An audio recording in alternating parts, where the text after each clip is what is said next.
ఈ దినమే నీ శుభదినం, ఆనందించి నే స్తుతించెదను.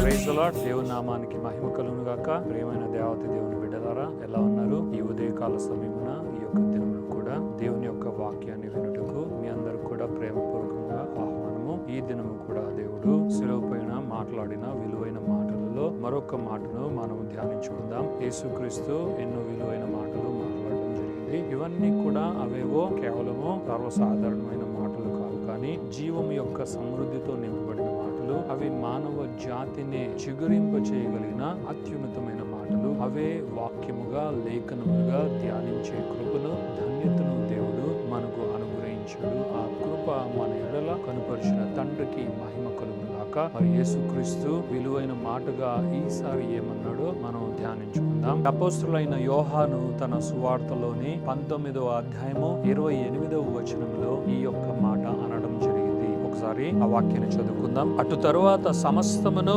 అప్పటికి సమాప్తమైనదని యేసు ఎరిగి లేఖనము నెరవేరునట్లు నేను తప్పికొనుచున్నానెను. దేవుని నామానికి మహిమ కలుగును గాక. యేసుక్రీస్తు శిలువ పైన వ్రేలాడుతూ, ఆయన హింసను నొందుతూ, బాధను నొందుతూ, ఆయన రక్తమంతా కూడా బహుగా చిందింపబడి, ఆ రక్తము మన యొక్క జీవమునకే, మన యొక్క రక్షణ విమోచనకే కారణమైంది. అది మనందరికీ తెలుసు. దేవుని నామానికి మహిమ కలుగును గాక. మరి ఇంతటి ఘోర శ్రమలను అనుభవిస్తున్న యేసుక్రీస్తు ఆయన ఇంకొక మాటను మాట్లాడడం జరిగింది. ఆయన అంటూ ఉన్నాడు, నేను తప్పికొని ఉన్నాను అని ఆయన అంటూ ఉన్నాడు. ఇది ఆయన అక్కడ ఉన్న సైనికులతోనూ, అధికారులతోనూ, శాస్త్రులతోనూ, పరిసరులతోనూ, లేదు అనంటే యాజకులు, ప్రధాన యాజకులు ఆయనకు ఈ విధముగా మరణ శాసనాన్ని వారు రాయించుకొని తీసుకుని వచ్చిన ఈ క్రూరులైన వారితో, ఈ యొక్క హింసకులతో దేవుడు ఈ మాట అన్నట్లుగా వారు పరిగణలోకి తీసుకుని అక్కడున్న సైనికులు ఆయనకు అందుబాటులో వారు పెట్టిన ఆ చేదు చిరకను తీసి ఆయనకు అందించే ప్రయత్నం చేసిరి అని కూడా దేవుని వాక్యంలో చూడగలం. దేవుని ప్రియమైన బిడ్డలారా, ఈ యొక్క దప్పిక, ఈ యొక్క దాహము, ఇది మనుషులతో సంభాషించు దాహము కాదు, దప్పిక కాదు. ఇది తనను పంపిన తన ప్రియ తండ్రి అయిన, పరలోకపు తండ్రి అయిన అత్యున్నతుడుగు మహా గొప్ప దేవునితో సంభాషిస్తున్న మాట. ఈ మాటకు అత్యున్నతమైన విలువ ఉంది. యేసుక్రీస్తు ఇంత ఘోర శ్రమలు, హింసలు అనుభవిస్తూ కూడా ఆయనకి ఇంకా ఇది సరిపోలేదు అన్నట్లుగా ఆయన నేను దప్పికొని ఉన్నాను అంటూ ఉన్నాడు. అంటే దాని అర్థము, ఈ హింస, ఈ శ్రమ నీవు నా యందు ఏర్పరిచిన నీ ప్రియమైన బిడ్డల కొరకే తండ్రి. వీరు నీ సంతానముగా అగుటకు, నీ వారసులుగా అగుటకు ఈ శ్రమ కావచ్చు, ఈ హింస కావచ్చు, ఇంతకంటే శ్రమ, హింస నేను అనుభవించుటకు కూడా సిద్ధము.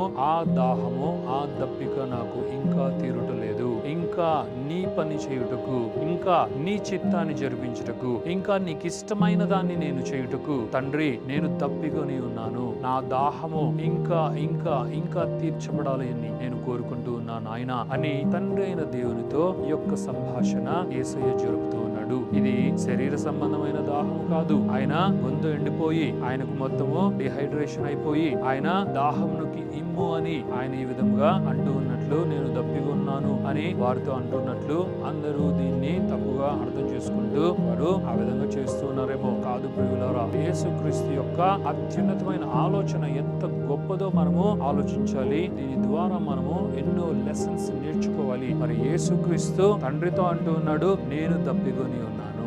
ఈ దాహము కాదు, ఈ శరీర సంబంధమైన దాహము కొరకు, ఈ యొక్క నీరు లేదు అంటే శరీర సంబంధంగా సంతృప్తి పరిచే వేటి కొరకో ఈ దాహము కాదు నాయన. ఇది నీ కొరకే దాహము, నీ యొక్క ఇష్టము కొరకే, నీ చిత్తము కొరకే దాహము, నీ హృదయ వాంఛ తీర్చుట కొరకే ఈ దాహమని తండ్రి అయిన దేవత దేవునితో యేసుక్రీస్తు సంభాషిస్తున్నాడు. మరి యేసుక్రీస్తు ఇది శిలువ పైన ఉన్నప్పుడు మాత్రమే వ్యక్తపరిచిన ఆయన యొక్క దుఃఖోనమో, లేదు అంటే ఆయన యొక్క అభిష్టమో కాదు ప్రియులారా. ఆయన యొక్క వివేచనమును, ఆయన ఆ నాలెడ్జ్ అండ్ విజ్డమ్ ని, వాటన్నిటినీ కూడా ఆయన సంపాదించుకొని ఆయన పూర్ణ సమయానికి వచ్చేటప్పటి నుండి, ఆయన పరిచర్య ఆరంభము నుండే ఈ దాహము ఆయన కలిగి ఉన్నాడు. ఆయన రాజ్యము కొరకు దాహం కలిగి ఉన్నాడు. నీ కొరకు, నా కొరకు మనం రక్షింపబడి దేవుని రాజ్యంలో చేర్చబడుటకు యేసయ్య దాహం కొని ఉన్నాడు. మరి ఎందరైతే తన యందు విశ్వాసం ఉంచి తన రాజ్యంలో చేర్చబడుతూ ఉన్నారో అదంతా చాలా గొప్పది, వండర్ఫుల్. కానీ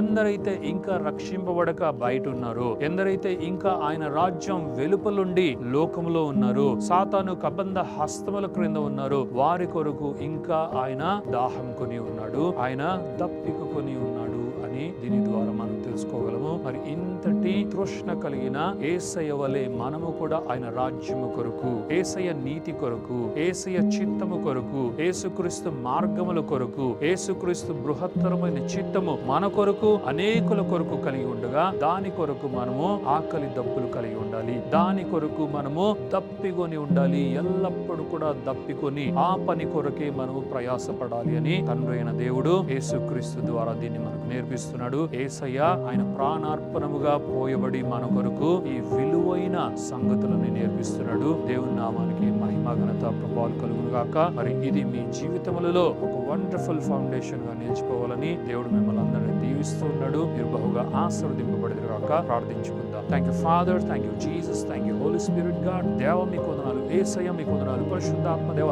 మీకు మహిమ, ఘనత, ప్రభావం చెల్లిస్తున్నాం.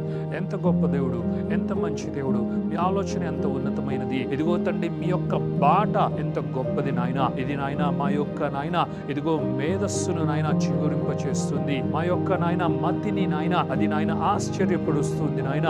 ఎప్పటికప్పుడు మీ వాక్కులతో, మీ మాటలతో మమ్మల్ని ఆశ్చర్యపరుస్తూనే ఉన్నారు నాయన. మీ అత్యున్నతమైన నామానికి యేసయ్య మహిమ, ఘనత, ప్రభావాలు చెల్లిస్తున్నాం. మీ దాహం ఎంత గొప్పది, మీకు దప్పిక ఇదిగో తండ్రి నాయన, ఇదిగో నాయన ఉంది. ఆ దప్పిక ఎంత గొప్పది నాయన. ఇదిగో తండ్రి నాయన, మీ వలనే మేము కూడా నాయన ఈ దప్పిక కలిగి ఉండేదము గాక, ఈ దాహమును కలిగి ఉండేదము గాక. అది శరీర సంబంధమైనది కాదు, అది ప్రకృతి సంబంధమైనది కాదు, అది ఇహలోకపరమైన దప్పిక కాదు నాయన. ఈ దప్పిక ఇదిగో తండ్రి పరలోకము నుండి మా హృదయములలో దిగువచ్చుడి దప్పిక. ఇది మా అందరికీ కావాలి.